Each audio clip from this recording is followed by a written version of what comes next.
پرانے وقتوں کی بات ہے کہ کسی شہر کا قاضی مرغی لینے بازار گیا۔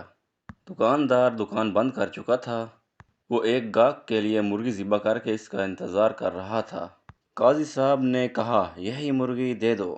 دکاندار نے کہا، میں مرغی کے مالک کو کیا جواب دوں گا؟ قاضی صاحب نے کہا، گاہک سے کہہ دینا مرغی اڑ گئی۔ بات بڑھے گی تو معاملہ میرے پاس ہی آئے گا۔ دکاندار نے مرغی قاضی کو دے دی۔ کچھ ہی دیر بعد گاہک پہنچا جس کی مرغی تھی۔ مرغی طلب کرنے پر دکاندار نے بتایا کہ مرغی اڑ گئی ہے۔ وہ نہ مانا اور دکاندار کو پکڑ قاضی کے پاس چل دیا۔ راستے میں دو افراد جھگڑا کر رہے تھے۔ دکاندار بیچ بچاؤ کرانے لگا تو اس کی انگلی لڑنے والوں میں سے ایک شخص کی آنکھ میں لگ گئی، جس سے اس کی آنکھ ضائع ہو گئی۔ وہ یہودی تھا، سو وہ بھی اپنا معاملہ لے کر قاضی کی طرف ساتھ ہی چل پڑا۔ دکاندار بہت پریشان تھا کہ مرغی کے معاملے میں قاضی بچا لے گا، مگر اس کے معاملے میں کیا ہوگا؟ دکاندار سوچ کر اتنا پریشان ہوا کہ اچانک ہاتھ چھڑا کر بھاگا اور مسجد کے مینار پر چڑھ کے نیچے کود گیا۔ نیچے ایک بوڑھا شخص کھڑا تھا۔ دکاندار سیدھا اس پر گرا اور وہ بوڑھا شخص وہیں مر گیا۔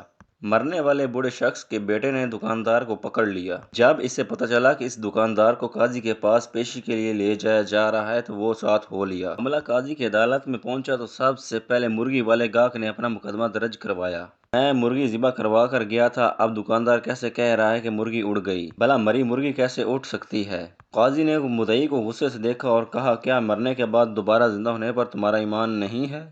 یہ سن کر وہ ڈر گیا کہ کہیں کفر کا فتویٰ نہ لگ جائے۔ اس نے کہا، بالکل، میرا مرنے کے بعد دوبارہ زندہ ہونے پر ایمان ہے۔ قاضی نے جواب دیا، مرغی کے زندہ ہونے پر کیوں یقین نہیں رکھتے؟